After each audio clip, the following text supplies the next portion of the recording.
Bonjour à tous, c'est Dorian de la chaîne Thinkific et on se retrouve dans cette nouvelle vidéo pour parler d'investissement sur le long terme. En fait, cette idée de vidéo m'est venue alors que je faisais un exercice pour moi-même sur mon portefeuille, qui était d'ailleurs bien dans le rouge ces dernières semaines avec la baisse de certaines de mes actions, et du coup je voulais partager cet exercice avec vous dans une vidéo. En gros, j'ai l'impression qu'on se dit souvent qu'on investit long terme, mais on ne met pas la réalité du temps qui passe en face. Par exemple, on achète une action et au bout de 3 mois, 6 mois, peut-être un an, si l'action est fortement dans le négatif, on peut facilement oublier pourquoi on l'a achetée au départ et vouloir la vendre sans laisser le temps à l'action de suivre le plan qu'on avait en tête lorsqu'on a investi dedans. Ainsi, ce que j'ai fait, c'est que j'ai pris mon portefeuille et en face de chaque action, j'ai mis depuis combien de temps j'ai ouvert la position pour la première fois et avec aussi à côté la plus ou moins value latente. Alors, si on regarde cet Excel, en gros, vous avez toutes les actions que je vous partage dans le portefeuille que je montre assez régulièrement sur ma chaîne YouTube.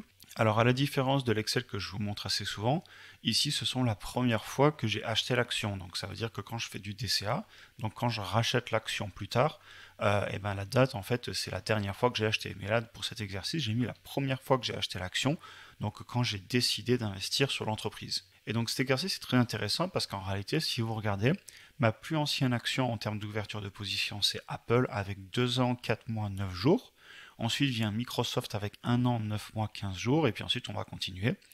Et donc, si vous regardez, moi je parle tout le temps d'investir sur un horizon 5 ans ou plus. On n'en est même pas à la moitié sur ma plus ancienne action. Avant ça, j'avais des ETF et j'ai toujours des ETF, mais en termes d'actions US dans le dur, donc d'entreprises que je possède en direct, la plus ancienne que j'ai, c'est Apple. Et on voit que je suis dessus en hausse à plus de 124% actuellement. Et plus on va descendre dans les dates, plus je vais être dans le rouge. Et c'est assez cohérent puisque c'est des actions que j'ai achetées il n'y a pas longtemps et je ne leur ai pas encore donné le temps pour elles de faire leur travail comme je l'ai prévu dans mes analyses et donc de faire l'investissement long terme. Alors comme vous le savez, quand j'achète une entreprise, je fais généralement des études chiffrées où je projette sur de nombreuses années à venir, comme ici on voit pour Tesla jusqu'en 2025, et j'écris tous les chiffres, mes estimations de vente, mes estimations de marge, de bénéfices, et à la fin, j'estime un prix dans de nombreuses années. J'ai fait pareil par exemple sur Enphase, sur Nvidia, sur Teladoc, bref, je fais tout le temps mes analyses poussées pour tout simplement investir sur du long terme et savoir dans le futur pourquoi j'ai acheté l'action il y a quelques années et ne pas la vendre sur un coup de tête ou sur une baisse momentanée. Et je pense que c'est du coup important de faire cet exercice pour ne pas rentrer dans une mentalité de trader si on veut faire du long terme sur ces actions.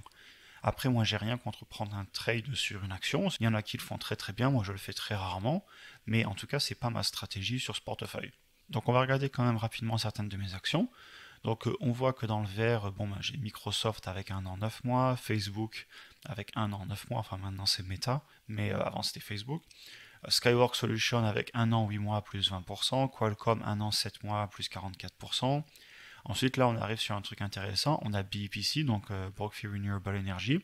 Et on voit que malgré que ça fasse plus d'un an et 4 mois, je suis en négatif dessus à moins 22%. Cependant, ce qu'on peut se dire, c'est que ça fait que 1 an et 4 mois et qu'il me reste encore plus de 3 ans et demi pour atteindre une horizon de 5 ans.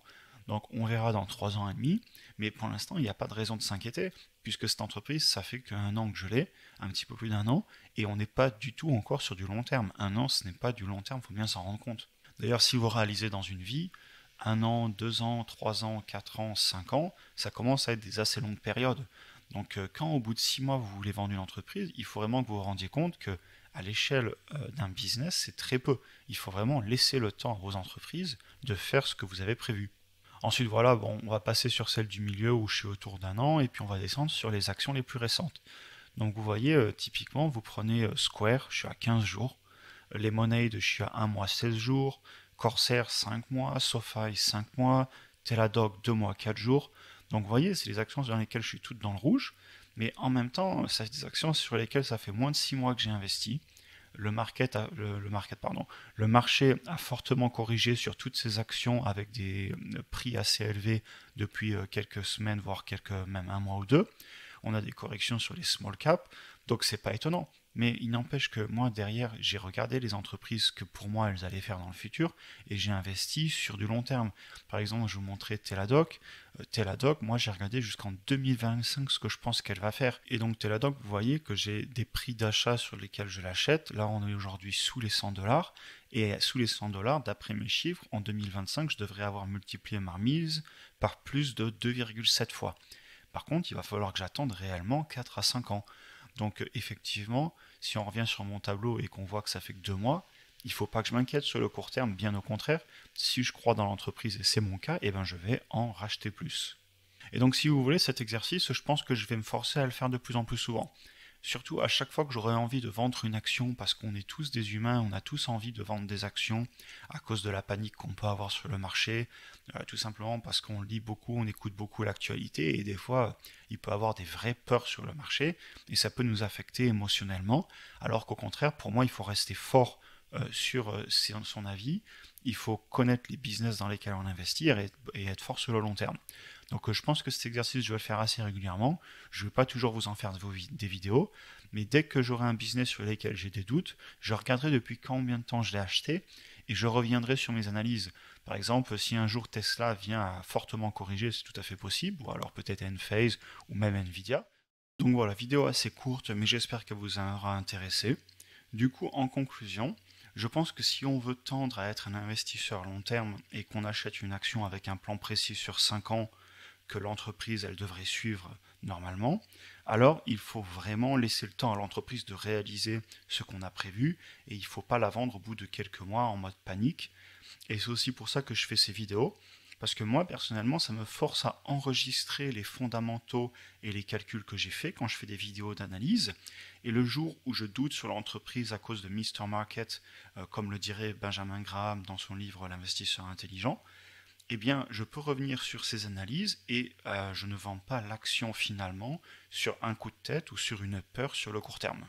Comme d'habitude, j'espère que cette vidéo vous a plu. N'hésitez pas à vous abonner, mettre un petit like, à me dire aussi dans les commentaires qu'est-ce que vous pensez de ce petit exercice et est-ce que vous aussi régulièrement vous regardez en réalité sur le très long terme, depuis combien de temps vous possédez vos actions pour vraiment essayer de reflect back, de réflecter du coup plutôt de regarder en arrière et de prendre un petit peu de recul, comme on dirait en français. Voilà, j'ai trouvé mes mots. Écoutez, bien sûr, je vous souhaite comme d'habitude une bonne journée et puis on se voit dans la prochaine vidéo.